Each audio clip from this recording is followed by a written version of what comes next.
Hello, welcome to GottaBeReel movie reviews with Thommi and Jules. And right now, we're reviewing the much awaited Elvis. Yes, so when I seen the previews or the trailer for this a few months ago, I was like, that looks really good. I can't wait for that to come out. Yeah. What I didn't expect is for it to be nearly 3 hours. Yeah. It blew my mind. Yep. That's a lot of material that they had to fit in there. Oh my gosh. Okay, Yeah. so let's go ahead and talk about. So this was PG-13. Yep. Okay. Baz Luhrmann directed, and he was a writer on it. Mm-hmm. Baz Luhrmann also did Moulin Rouge and The Get Down on Netflix, if you've seen that. Is that a musical? No. Well, The Get Down? It revolves around music, but it's not necessarily what I would call a musical. Okay. It's a short series. Okay. But it's pretty interesting. It's about hip-hop music. Okay. All right. So, Elvis. Stars Tom Hanks as Colonel Tom Parker. It really... I mean, he's narrating it, so he has a huge role in this, of course. He was his manager. Mm-hmm. So, you see a lot of Tom Hanks. Austin Butler plays Elvis. I remember him from the Shannara Chronicles that used to be on MTV. I know it was a short-lived series, one of those fantasy series. If you like The Hobbit and whatnot, then you might like this. I don't know. Arrow and Switched at Birth. I know what Arrow is. I never watched it though. That was a series. Yeah, that's okay. DC series. And Switched at Birth was about these young ladies that found out that they were switched at birth. Okay. And one of them is deaf because she almost drowned or something like that, and so it was a lot of stuff going on in that show. It was really good too. It was a good series. Okay. Olivia DeJonge as Priscilla Presley. Uh-huh. Helen Thompson played Gladys, his mom, and Richard Roxburgh played Vernon, the dad. Who they played their roles very good. They really made this dad seem kind of useless. the mom definitely had a stronghold on it. Oh my gosh. But she did a great job. The dad just was not a dad. I hope he wasn't that way in real life. Kelvin Harrison Jr. played B.B. King, and Alton Mason as Little Richard. He lives in Arizona. He went to high school here. His dad was a professional basketball player, and his mom was a professional model, and he's a professional model. Okay, he did good in that role. Yeah. Imitating Little Richard. Yeah. At first I was like, man, look at those high cheekbones and stuff. And I was like, is that... No, I'm sorry. No offense, Alton. But I was like, is that a woman playing Little Richard? Nope, that's a man playing Little Richard. They did a good job. He's a man. He just has beautiful cheekbones because I'm sure he probably gets them from his mom. Yeah, I was about to say, probably from his parents. Mm-hmm. But he is a high fashion model. All right. And that makes sense. Okay, so the summary. It's the story of Elvis Presley from pretty much beginning to the end. You know, starting with his childhood in Tupelo, Mississippi, to his death in 1977 at the age of 42 years old. That is so sad. Pretty young. Yeah. It's pretty young. It's very young. Okay, so let's dig into this a little bit. Let's get into it. So first I seen, oh God, just 3 hours. Oh my goodness. Honestly, I didn't notice the time because I love the music in here. I love the soundtrack. Mm-hmm. Here's what, I don't know why they did this. They mixed in some modern music. Yeah, they did. Why? And it was only a few times, but why? What was the purpose of that? Because when you're doing a period piece, you want to stick to that period. I don't know why they did that. So that was the first thing that threw me off. Tom Hanks is in my top 2 favorite male actors. Mm-hmm. Did a phenomenal job. They had the weight on him and all that good stuff. Yeah. I didn't believe his accent. I don't know why. It just seemed forced to me. It didn't really bother me too much, you know. And he did do a phenomenal job. Yes. But I didn't know that he was going to be narrating the whole thing, basically. Mm-hmm. But, you know, it was interesting. And then, so the actor that played Elvis is Austin Butler. Mm-hmm. Just physically and vocally speaking, just on those parts. Adam Lambert probably could have done this role too. I don't know if he can act or not. He's Queen, Freddie Mercury and all that good stuff. I don't know if he's an actor, but I was just thinking, just physically and vocally, he probably would have did good in this too. But this dude was fantastic. He embodied Elvis. Fantastic. He did so much. He embodied him so much and got that accent down so much that they said that the week after shooting or whatever, he had to be hospitalized for exhaustion and everything. Yeah, and he even had the voice. I mean, even when he talked, it was that deep voice and the hair.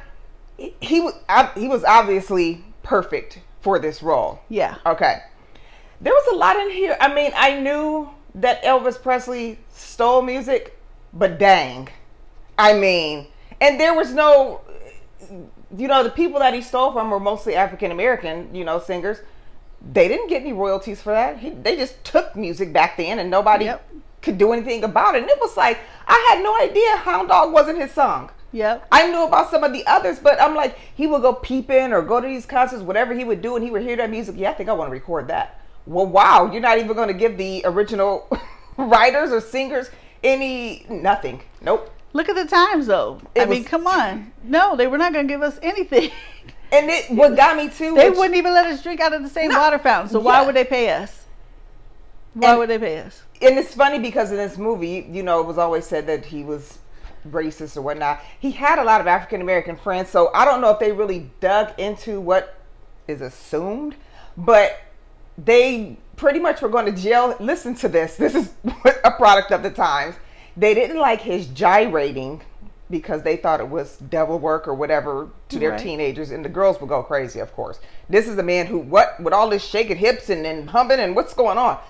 And then the fact that he was, mingling with black people, they were literally going to send him to jail. Yeah. You were going to go to jail for talking to black people and gyrating. Yes. You can't be. But look. Okay, so that happened way back then, but think late 80s, early 90s, Bobby Brown. He also, and I think there was also somebody else maybe too, was threatened to go to jail for gyrating like that. Do we really live in a country that did that? Because he was humping around. You know what? Ain't nobody humping around. You brought something up that was good though, because me taking all these psychology classes and stuff that I did, it was kind of interesting the way that they showed it when he first started, when they showed him gyrating, and they showed the girls, and they were talking about how the girls didn't know what they were feeling, and the feelings were just bubbling up the side, and they just burst in this. Like you would see them. You would literally see them. They would show them in a crowd. Yeah. I'm like, I thought that was interesting. That was kind of fascinating. And it really kind of took me by surprise, because you remember they were trying to make Muhammad Ali, go to the military. And he's like, no, I'm not going over there. They ain't never called me out of my name, blah, blah, blah. But in here, they were like, you either go to the military or go to jail. Is this for real? That's because for real. He gyrated and talked to black people. I'm like, okay. So glad I didn't live back in those times. Now, when he, if I'm not mistaken, when he married Priscilla, I don't think she was of age when they first started talking. She wasn't of age, but from what I hear, like what my mom was telling me or something, that they said that he didn't do anything with her until they got married. So they say, yeah, okay. Because he had all these other chicks anyway. Like, he didn't have to do anything with her. But okay, we'll pretend like it's okay. They didn't really show his other girlfriends. That's one thing that they didn't show. They just showed random chicks with him. Yeah. Here and there. And he was very inappropriate. I get that you're Elvis Presley and you got all these fans, but he's kissing people in the mouth. He's kissing them like strippers. And his mom is, not his mom. Actually, his mom did come to some of the shows, but his wife was sitting there. I'm like, you're kissing these people in the mouth. How disrespectful. And I guess at that time, women are expected to, hey, it's showbiz. It's part of his show. Yeah. But gosh, dude. I wouldn't even, you know what? I don't even want some guy that... I will admit, I have been to a stripper show or two. Not a lot. That's not my thing. Once I went, I was like, this is not my thing. And I saw them kissing the women in the crowd. Like, they go from like one chick to another, kissing them on the mouth.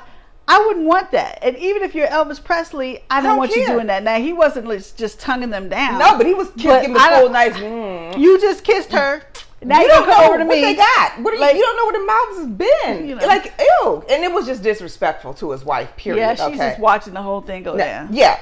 And so the Colonel, who Tom Hanks played, they basically, through the movie, you think he's a great guy, but they're basically saying he robbed Elvis. He stole a lot of money. This is why, well, at least now you need an entertainment attorney. You got to have people on your team that you really trust. Now, this guy really, he got Elvis up and going. He did his job, but for them to have been together for so long, it just didn't end well. Elvis was from a poor family. Yeah. They weren't well educated. Colonel Tom Parker was a schemer. He sat there and he would take little bits and pieces from conversations that he's overhearing from them, and then use that against him to basically manipulate him. Like, okay, look, I had just finished watching the Bad Vegan and the Puppet Master on Netflix. And this is about people that con people. They kind of watch how they move and know how to trick people and get into their minds and stuff like that.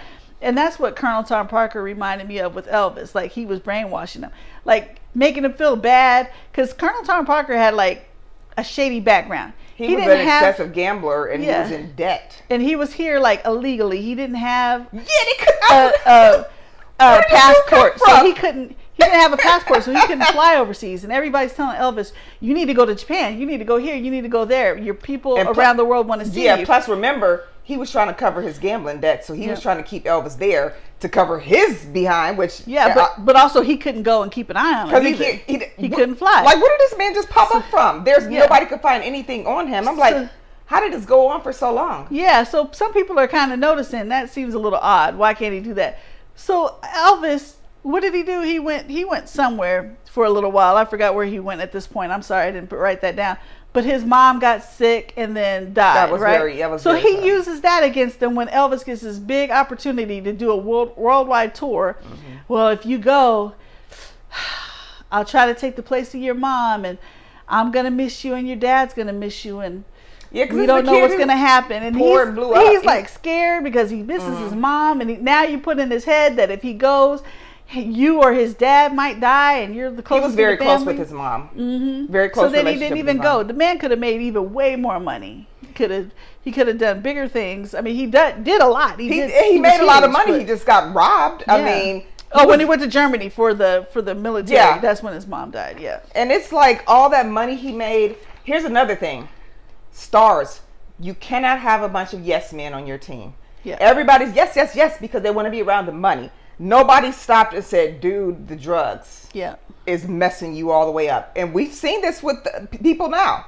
They end up overdosing, and where were their team They at? gave them the drugs, remember? They were like, you feeling tired and stuff? Oh, no, you got to be on stage. That's another thing. He's like, I'm tired. I'm just... Doctor, he needs to be on stage in 10 minutes. Do what you got to do. Here come doctor opening up his medicine bag. And I'm like, what? That's when the dad really pissed me off. Because the woman was like, if he was my son, I wouldn't let him go on. I'd take him to the hospital. And then the dad's just listening to Colonel Tom Parker. He's just like, I don't know. That lifestyle. They're like, Dad? And he's like, yeah, get him on stage. I don't know. I don't know. That money. It's that money. All those yes men on his team helped contribute to his overdose. I mean, he had gotten overweight, and the last show that they said he did, though, I mean, they said he did it, but he with the weight and stuff that was on him, and it's just mind blowing when you got all these yes people and nobody checks you.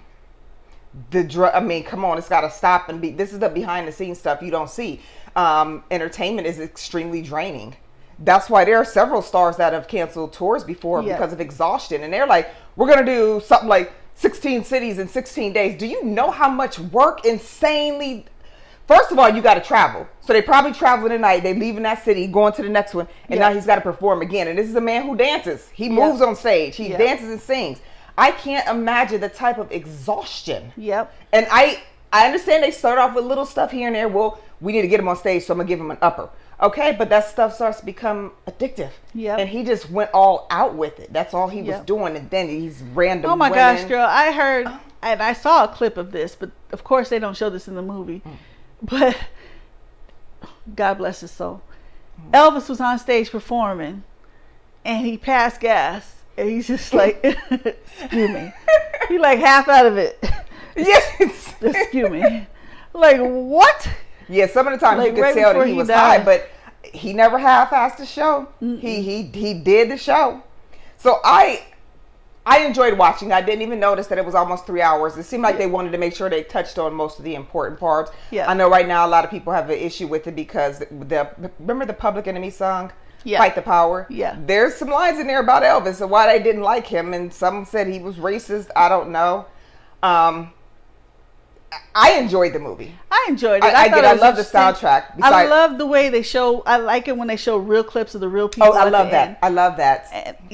I do love that. Yeah, I got a lot of notes right here. We got some fun stuff to talk about. A lot of stuff. Yeah. So let's give us some little fun facts about. I pulled some of these from just the internet.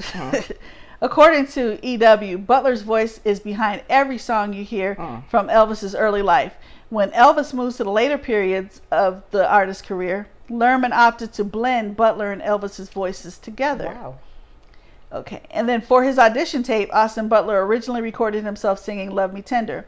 When he watched it, he felt like it was an Elvis impersonation and refused to submit it. Wow. A few days later, he had a nightmare that his deceased mother was dying again. Overwhelmed with grief, he decided to pour his emotion into music. Thinking of the lyrics to Unchained Melody, he remembered, I always take it for granted that is to a romantic partner. But what if I sing it to my mom? He sat down at the piano in his bathrobe and filmed it. The video immediately caught director Baz Luhrmann's attention as he was both confused and intrigued. Wow. Was it an audition? Or was he having a breakdown? Luhrmann asked to meet Butler and eventually gave him the part. And that makes sense that he was like that because that was what happened to Elvis in real life. Yeah. So that was great if he could emulate that. Yeah. That must have been a bomb audition tape. My goodness. Yeah. The comics young Elvis is reading are of Captain Marvel Jr., Freddie Freeman. This was Elvis's favorite superhero. He had a collection of Captain Marvel Jr. comics and often styled his wardrobe and hair on him. Austin Butler and Elvis are actually 16th cousins, twice removed. Wow. Elvis's dad, Vernon, and Austin Butler's mom share a common ancestry. He got it in his blood then. He got a little bit of that in his blood. Yeah, he does. While doing press for the movie, Austin Butler still had a bit of the southern accent he used to portray Elvis. In an interview, he said that he spent so much time preparing and filming the movie. When he's in front of a lot of people, there's a trigger and the accent just comes out. Mm-hmm. After wrapping the filming of the movie, Austin Butler was rushed to the hospital where he's been bedridden due to a virus which simulates appendicitis. Hey, you know what though too? This is not in these notes, but right the week before the movie was released to everybody, they had previews here, and the Austin Butler and a few of the other stars showed up. They popped up in Scottsdale, Arizona, at the showing. I wish we would have known that. We would have totally been there. Yep. That is so cool. They popped up and surprised everybody, so that was cool. Wow. And that's cool because the dude who played Little Richard lives out here anyway. Yep. That would have been cool. That would have been. What am I going with? I've seen a movie before about Elvis, and it was pretty much like this one. This one went a lot more into detail, actually. Mm-hmm. I want to go with a 3, but I'm going to go with 3.5 just because Austin's performance and the way he just embodied Elvis, I thought it was just fantastic. So I'm going with 3.5 clappers. What about you?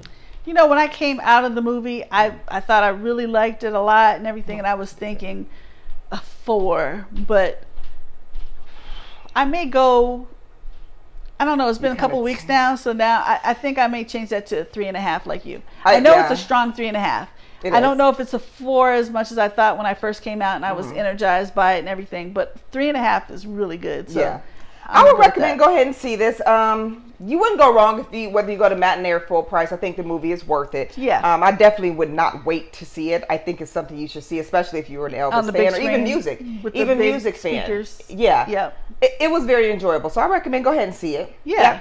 See it. So thank you very much for tuning in to our review of Elvis. Don't forget, we're on Facebook, we're on YouTube, we're on Instagram. We take requests, chat with us, and we also have Cash App at GottaBeReel. If you want to contribute to our movie watching ventures, there you go. Yeah, please do. Right. And also, quick note, please note that this is not 100% factual. You know that they have to dramatize it a little bit. Right. He wasn't as close to B.B. King as they made it sound. And of stuff course. like that. They had met and they did take a picture together, but he wasn't like hanging out with them at the clubs and stuff like that. Yeah. So if you just do a quick just do a quick Google search. There's a thing that comes up that says like what's facts in this movie. What they always tell you usually in movies in the beginning, it can't be 100% factual. I mean, you can't. You weren't at his house that day when he was talking to his wife. Right. It's sensationalized, so I think most people get that. Right. And they did end up suing Colonel Tom Parker and getting that money back from him because they found out that he was bogus. And he seemed so nice, didn't he? Didn't he seem like such a nice guy? I mean, he was a nice guy. He was just still to the end. He had a gambling habit, but he was a jerk. Yeah. Here's how much you owe me. You want to leave me? And he wrote it out. Yeah, that was kind of messed up. Yeah, but that was very messed up. He had already stole the money anyways. And Yeah. now oh, you gonna fire me? All right. We're gonna be done with that review. What you let us know what you think of it. We need to do a podcast. We can do this for like a half hour. I think we should do a podcast. Let us know that in the comments. All right. And then we can talk longer. Yes, it's a lot. But thank you very much for tuning in, and we will see you soon. Bye-bye. Bye-bye.